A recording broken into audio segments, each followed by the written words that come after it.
Halo warga Jabar, Bismillahirrahmanirrahim. Assalamualaikum warahmatullahi wabarakatuh. Jumpa kembali bersama saya Rula Farda dalam PPDB Jabar 2022. Bapak Ibu apa kabar? Adik-adik semuanya, semoga tetap sehat selalu dan dipermudah semua urusannya ya. Amin. Pertama-tama mohon izin kepada Kepala Dinas Pendidikan PPD Jawa Barat, Bapak Haji Dede Supandi SSDP MSI. Pada kesempatan ini saya akan berbagi mengenai cara daftar jalur prestasi SMA, prestasi rapot, dan kejuaraan. Bonusnya simulasi menghitung skor prestasi rapot. Bagi bergabung, jangan lupa untuk subscribe channel YouTube Rula Fardila karena saya komplit saya dan sangat mudah bagi Bapak Ibu ya. Yuk kita mulai penjelasannya. Baik, langsung saja untuk dokumen persyaratan PPDB, syarat umum dan syarat khusus. Nah, ini saya ulang-ulang kembali karena semua pendaftar wajib melengkapi syarat umum untuk jalur apapun. Yang pertama yaitu ijazah atau surat keterangan lulus atau kartu peserta ujian. Jasa dapat diserahkan setelah terbit tanggal 16 atau 17 Juni. Kemudian akte kelahiran atau surat keterangan lahir, kartu keluarga minimal 1 tahun dari tanggal PPDB, KTP orang tua, dan buku rapor semester 1 sampai semester 5. Sedangkan surat penjemputan orang tua nanti ini akan diunduh pada website PPDB dan dibubuhi meterai. Selanjutnya untuk syarat khusus prestasi kejuaraan saja. Sedangkan prestasi raport hanya buku rapor saja. Lampirkan piagam atau sertifikatnya, kemudian dokumentasi prestasinya. Nah, misalnya kegiatannya online, silakan di-screenshot saja, yang penting ada dokumentasi prestasinya. Ini maksimal 5 tahun ya, berarti bisa digunakan dari kelas 5 SD. Minimal 6 bulan, semester 1 kelas 9, berarti di bulan November atau Desember. Link video YouTube-nya jika ada. Jadi ini jika lengkap lebih baik ya. Yang paling utama ini, 2 syarat ini. Nah, tetap bagi kakak yang belum 1 tahun atau penerbitan kakak baru karena perubahan anggota keluarga, meninggal, kelahiran, atau pindahan anggota keluarga, dapat melampirkan surat keterangan dari RT RW yang dilegalisir kelurahan. Isinya yaitu menerangkan lamanya berdomisili. Kemudian jika yang menumpang, wajib melengkapi surat pernyataan tidak keberatan dari pemilik rumahnya, bermeterai juga. Nah, jika datanya belum sinkron, silakan hubungi Disduk Capil setempat agar tidak ada masalah pada saat pendaftaran secara daring. Ini dia kuotanya 25% atau sisa kuota dari afirmasi. Kemudian pembagiannya bisa 50%. Ini tergantung dari satuan pendidikannya. Pendaftaran dalam jaringan online secara mandiri atau dibantu operator sekolah asal melalui website ini ya. Kemudian bisa datang ke sekolah tujuan secara offline. Jika ada kendala internet sesuai dengan protokol COVID-19, datang ke sekolah pilihan 1. Ini dia untuk prestasi ada di tahap 1, tanggal 6 sampai 10 Juni. Nah, jika diterima di tahap 1 kemudian tidak diambil, harus mengundurkan diri pada waktu daftar ulang ke sekolah penerima. Jika tidak, maka akan terkunci oleh sistem dan tidak bisa daftar di tahap 2. Berikut sekolah pilihan untuk prestasi SMA. Rapot dapat memilih 2 SMA negeri dan 1 swasta. Sedangkan prestasi kejuaraan hanya bisa memilih 1 SMA negeri dan 1 swasta. Nanti peserta didik akan mendapatkan akun tanggal 12 sampai 20 Mei dari sekolah asal. Kemudian 23 Mei sampai 5 Juni harus login ke website PPDB menggunakan akun yang diberikan dari sekolah asal untuk mengisi biodata diri, titik koordinat, dan upload nilai rapotnya untuk prestasi rapot. Sedangkan kejuaraan tambah dengan dokumen khusus, piagam, dan fotonya. Pelaksanaan PPDB tahap 1 tanggal 6 sampai 10 Juni untuk prestasi rapot dan kejuaraan.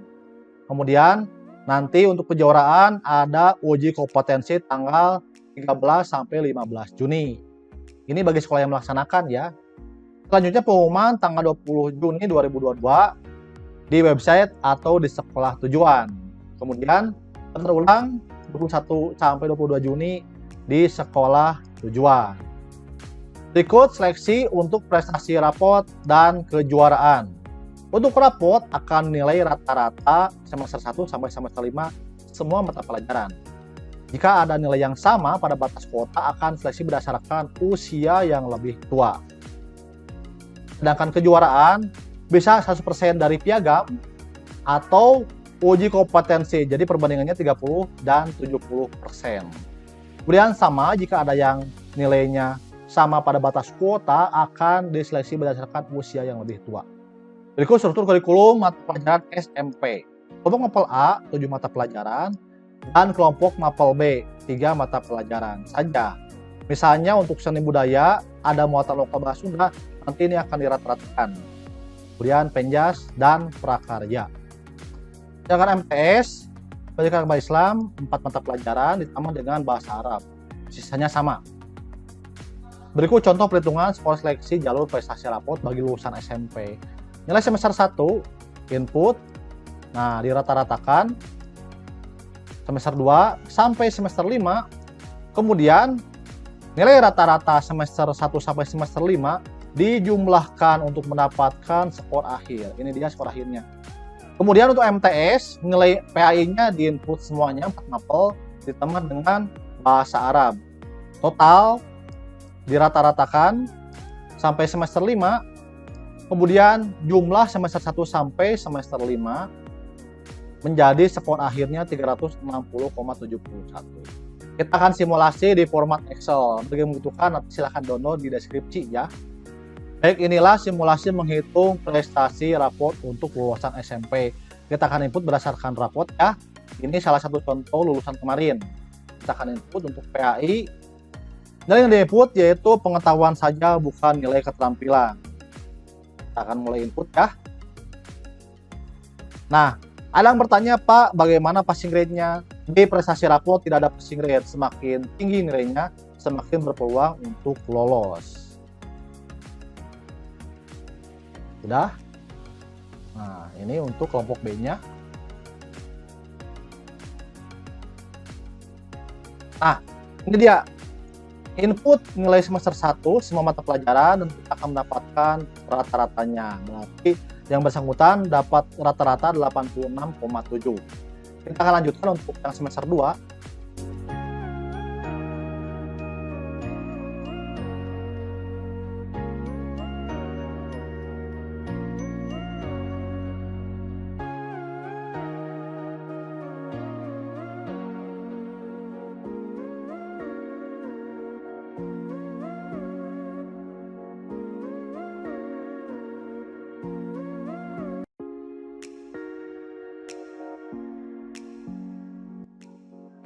Baik, ini dia perolehan skor untuk siswa yang bersangkutan. Rata-rata semester 1, 86, semester 2, 84, semester 3, 86, semester 4, 87,5, dan semester 5, 91. Wow, ini nampaknya nilai yang bagus juga. Ini rata-ratanya bagus. Yang bersangkutan mendapatkan skor 435,2. Jadi inilah cara menghitung untuk prestasi raport bagi lulusan SMP. Ya, ini sangat mudah sekali, jadi silahkan download di deskripsi untuk format Excel-nya. Silahkan simulasi hitung skor prestasi raportnya. Sedangkan untuk MTS, di input nilai agamanya 4 mapel ya, ditambah bahasa Arab. Kemudian dapatkan rata-ratanya, jumlahkan rata-rata semester 1 sampai semester 5, dan ini dia skor akhirnya. Berikutnya alur prestasi kejuaraan. Login, mengisi data, kemudian akan dicek validasi ya sampai submit kirim data, kemudian cek bukti pendaftaran. Bagi yang bertanya, Pak, bisa dirubah lagi nggak? Tidak bisa. Jika sudah submit itu tidak bisa berubah kembali. Kemudian nanti akan diverifikasi. Nah, kemudian nanti akan diseleksi. Seleksi berdasarkan piagam saja dapat skor 100% atau ada uji kompetensi 30 dan 70%. Nah, jika ada nilai yang sama maka diseleksi berdasarkan usia yang lebih tua. Kemudian penetapan dan pengumuman kelulusan. Nah, untuk prestasi kejuaraan ada ketentuannya seperti ini. Untuk juara internasional atau Asia 123 dan juara nasional 1 berjenjang dapat langsung diterima tanpa seleksi. Wow, ini apresiasi dari distrik untuk siswa yang berprestasi ya. Kemudian selain juara ini akan mendapatkan pesekoran prestasi sebagaimana terlampir. Berikut kriteria prestasi kejuaraan berdasarkan capaian kejuaraan dalam berbagai bidang. Nah, selanjutnya diperhitungkan salah satu jenis prestasi dari cabang atau bidang dari kejuaraan yang diperoleh. Diutamakan prestasi yang berjenjang.